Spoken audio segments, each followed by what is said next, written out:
오늘은 헌법 전반에 관해서 한번 말씀을 드려보고 싶습니다. 지금 대립과 갈등 속에서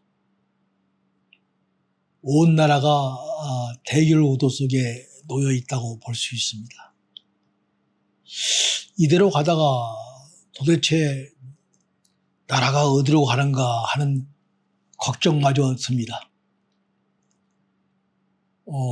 지난해 추석 전에 개헌을 시작하겠다고 약속을 했습니다. 그런데 대통령과 국회의장의 약속이 지금 잘 지켜지고 있는 것 같지가 않습니다. 금년 1월쯤 개헌에 관해서 다시금 시작을 하겠다. 내란 사태에 대한 종결 심판이 이런 게 있으면 그때부터 시작하겠다. 이렇게 얘기를 했는데 그동안 구체적인 진행 사항을 돌이켜보면 별로 변화가 없어요. 제자리 걸음을 걷고 있는 것이죠. 그래서 우리는 정말 이거 개헌되는 거야? 개헌이 한마디로 애물단지로서 끝이고 마는 거 아니야? 가을날 홍시감이 하나 애롭게 열렸다가 떨어지는 까치밭, 그런 까치밭 신세가 되는 것이 아닌가 하는 얘기가 나올 정도입니다. 우리 여러분들 축구하다가 하기 싫으면 하는 척하는 침대 축구 있지 않습니까? 지금 우리가 마치 별로 하고 싶지 않은데 하는 척 한다고 하는 정치인들의 침대 개헌처럼 상황이 바뀌고 있는 것이 아닌가 하는 생각도 갖게 돼요. 정말 걱정입니다. 이번에만큼은 대통령님과 국회의장님께서 약속한 대로 반드시 가까운 시일에 개헌 절차가 진행되기를 정말 기도하는 마음으로 말씀드립니다. 사실 이 개헌은 87년도에 이루어진 다음에 한 40년 동안 그동안 개정 없이 지내왔어요.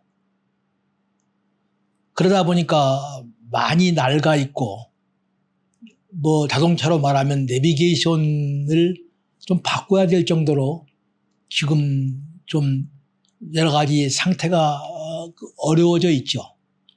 직선제 개헌을 처음에 시작한 다음에 한 번도 개정을 한 일이 없어요.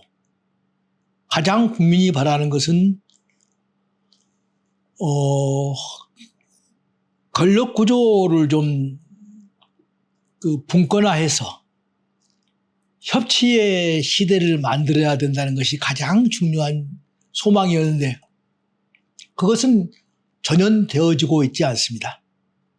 지금도 제자리 걸음을 걷고 있는 것이죠.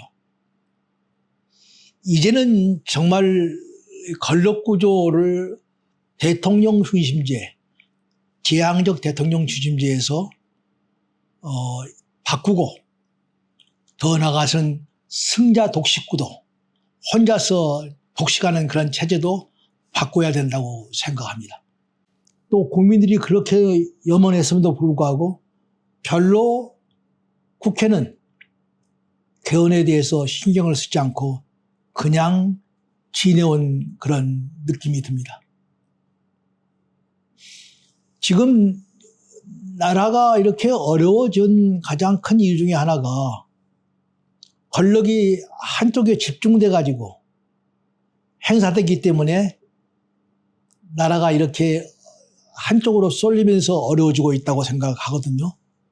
그래서 권력을 나눠 갖는 그 형평성, 이런 것이 굉장히 중요할 때라고 생각합니다. 그동안 5명의 대통령이 구속되거나 탄핵되지 않았습니까? 얼마나 우리 헌법이 문제가 있는 것을 극명하게 보여준 것입니다. 그런데도 어느 한 사람 이 헌법을 고쳐야 된다라고 자신 있게 나서는 정치인들이 그리 많지 않습니다. 정치인들은 자기들이 다른 문제에 몰두하고 더 적나라하게 얘기하면 다음 권력을 쟁취하기 위해서 모든 안간힘을 쓰고 있는 것이죠. 국민은 안중에 없다고 볼 수 있습니다. 이제는 국민이 나서야 됩니다.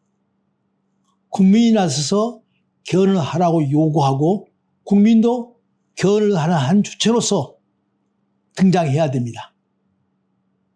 과거 우리 법제는 대의제 민주주의라 해서 모든 그 헌법 개정 사항도 국민은 가만히 지켜보고 정치권이 주도해 왔거든요. 이제는 국민은 가만 지켜보고만 있을 수 없습니다. 국민도 나서서 함께 개헌에 동참할 수 있는 기회가 주어져야 됩니다. 그러기 위해서 이번 헌법 개정 운동을 하면서 크게 느낀 것은 반드시 국민이 준비 절차뿐만 아니라 개헌 절차에서도 참여해서 국민의 소리를 전달해야 된다고 생각합니다. 과거에 우리가 보면요, 헌법 개정은 국회와 국민이 할 수 있었습니다. 국민의 일정한 수가 확보되면은 그 사람들이 요구해서 할 수도 있었거든요. 그것이 국민개헌 발안권인데 유신헌법 때 국민개헌 발안권이 없어져 버리고 대신 대통령이 할 수 있도록 고쳐놨어요. 한마디로 말도 안 되는 장난을 한 것이죠. 그래서 우리는 지난번에 국민의 개헌 발의권을 찾아오자 하는 운동을 펴서 한때 150명에 가까운 국회의원들이 동의해서 헌법 개정을 하는가 했더만 200명이 안 되는 바람에 안 되고 말았습니다. 앞으로 조만간 헌법 개정을 해서 국민개헌 발안권을 찾아와야겠지만 우선 이번에는 국민개헌 발안권을 찾아오는 대신에 일단 헌법 개정 과정에 국민도 참여해서 하나의 협의체의 일원으로서 일정한 조건 하에서 자신의 의견을 표출할 수 있는 그런 기회를 가져야 한다고 생각합니다. 그래서 바꿔 얘기하면 헌법 개정 절차법을 만드는 준비 과정이나 더 나아가서 헌법 개정을 실제로 하는 과정에서 국민 대표가 반드시 참여해야 된다. 이런 말씀을 드리고 싶은 것입니다. 그 유명한 독일의 그 막스 예버는 직업으로서의 정치에서 이런 말을 했습니다. 정치가에게는 열정과 책임감과 균형감이 필요한데 그 중에서도 가장 필요한 것이 균형감이라고 했습니다. 우리 정치가 균형감을 가져야 됩니다. 한쪽으로 휩쓸려서는 안 됩니다. 법이 정의를 목표로 한다면 정치는 상생을 목표로 하는 것입니다. 우리가 정의에 있어서는 그 칼날을 휘두르면서 옳고 그름을 명확히 밝히는 것이 필요하지만 한편 정치에서는 서로가 따뜻한 상생의 정신으로서 서로를 녹이는 그런 현실적인 균형감도 필요하다는 얘기시죠. 우리 정치 물론 필요한 부분은 칼로 단호하게 쳐서 척결해야겠지만 전체를 전부 다 그렇게 몰고 나가는 것은 문제가 있을 수 있습니다. 용서할 건 용서하고 껴안을 건 껴안고 같이 할 것은 같이 하는 그런 자세가 필요하다는 얘기입니다. 저는 오해가 있을지 모르겠지만 뭐 헌법 개정 한다고 하면서 지금 뭐 내란 척결은 그냥 덮어버리자는 얘기야 라고 할지 모르겠지만 내란 척결을 반드시 해야 됩니다. 하시되 그러면서 한편으로는 서로 상생의 자세로 다시 뭉쳐서 앞으로 나가는 그런 미래지향적인 행동도 해야 된다는 것을 강조합니다. 여러분 잘 우리가 속담에서 뭐 보지만 네모진 그릇에서 곡식을 풀 때 네모진 대로 푸지 말고 둥근 한박으로 퍼서 내귀퉁이를 좀 남겨라 이런 말이 있잖아요. 우리가 정치를 하거나 살아가면서 내귀퉁이를 좀 남기는 그런 자세가 필요하지. 전부 다 싹싹 긁어서 반드시 척결하고 그 다음 나가자. 이것은 난 바른 자세가 아니다 생각합니다.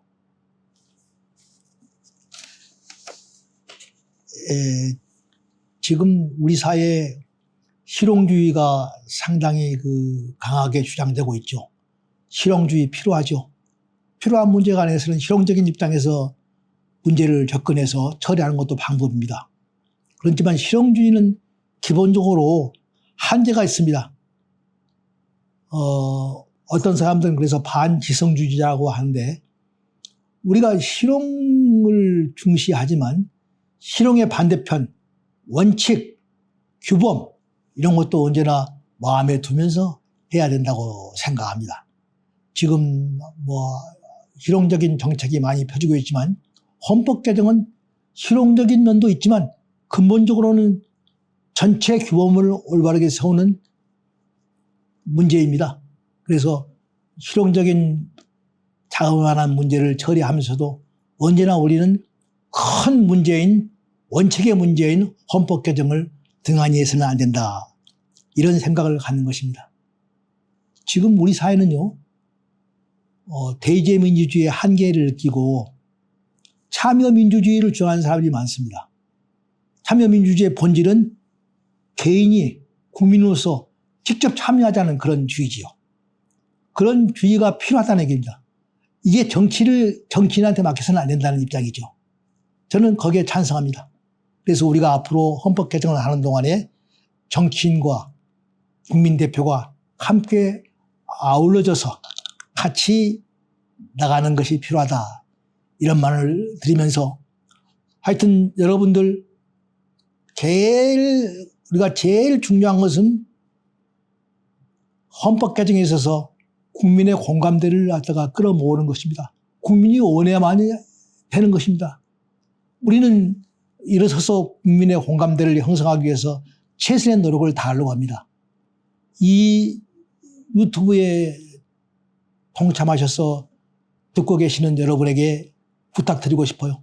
같이 동참해서 국민들을 설득해서 전체 국민들이 공감대를 형성해서 개헌으로 나가서 희망찬 앞날로 나가기를 간절히 고대합니다. 감사합니다.